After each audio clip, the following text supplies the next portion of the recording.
नमन भाव कलश मंच आज के आहन आवाज व जज्बात के अंतर्गत मैं करवा चौथ की व्रत विधि का विस्तार में चर्चा करूंगी। उम्मीद है आपको पसंद आएगी। जैसा हम सभी जानते हैं कि करवा चौथ का व्रत हर सुहागन स्त्री रखती है और इसमें निर्जला व्रत का विधान होता है। मेरी भी शादी के बाद मैं बहुत इस पे रोमांचित थी कि कब करवा चौथ आएगा और कब मैं इसको निभाऊंगी। करवा चौथ जैसे जैसे निकट आया पता लगा कि मैं माँ बनने वाली हो गई थी और मेरी सासू माँ ने कहा कि चूंकि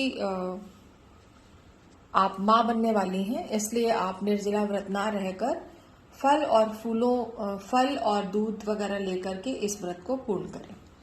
तो उनकी इस बात को ध्यान में रखते हुए हम लोग बाजार में गए, सभी श्रृंगार का सामान लेकर, नया करवा लाकर और चूरा व गट्टा तथा करवा माता का चित्र लेकर और घर में आए। और उसके बाद मेरी माता ने पहला करवा चौथ था तो मेरी माँ ने कुछ भेंट भी मुझे भेजा था जिसमें एक करवा चौथ भी था। उन सबों से रोमांचित होकर मैं तैयारी में लग गई।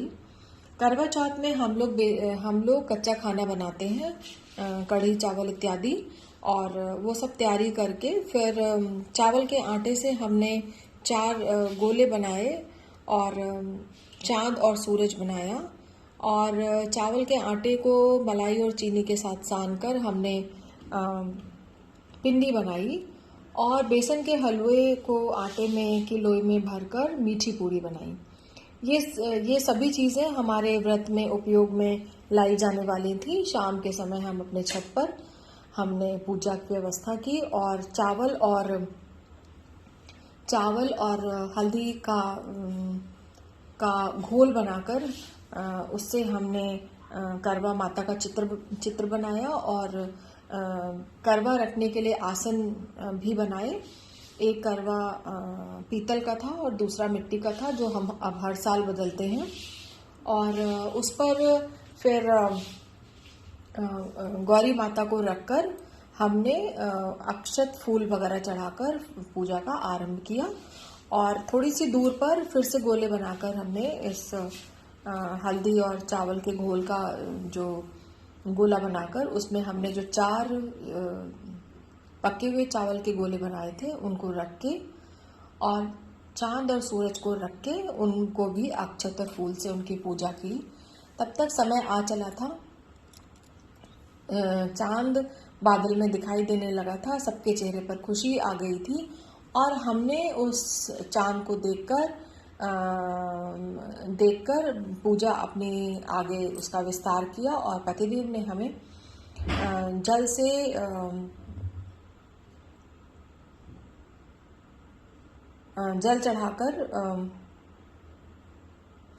चढ़ाया। फिर हमने करवा चौथ एक एक करके चंदा मामा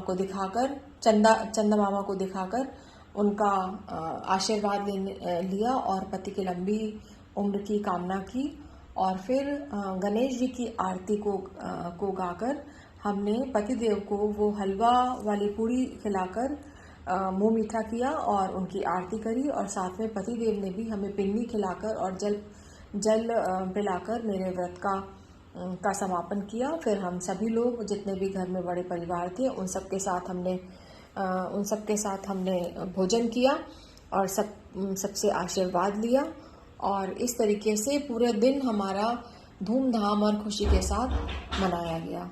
इस वर्ष मेरे लिए करवा चौथ फिर से विशेष है क्योंकि इस बार मेरी बेटी का पहला करवा चौथ है और उसके मन में भी वही उल्लास है जो हमारे मन में था, इसीलिए मैंने आज ये साझा किया आप लोगों से। आशा करती हूँ आप सबको पसंद आया होगा और अगर आपके घरों में पूजा कुछ भिन्न होती हो तो उसको जरूर आप पटल पर अंकित करें ताकि हम सब लोग एक दूसरे के रस्मों से रिवाजों से पता लगे कि हम लोग भिन्न भिन्न घरों में किस तरीके से करवा चौथ मनाया जाता है।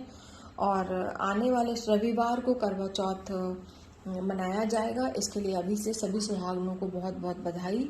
बहुत बहुत शुभकामनाएं तथा आज विशेष दिन शरद पूर्णिमा की आप सभी को बहुत बहुत शुभकामनाएं और बधाई। धन्यवाद।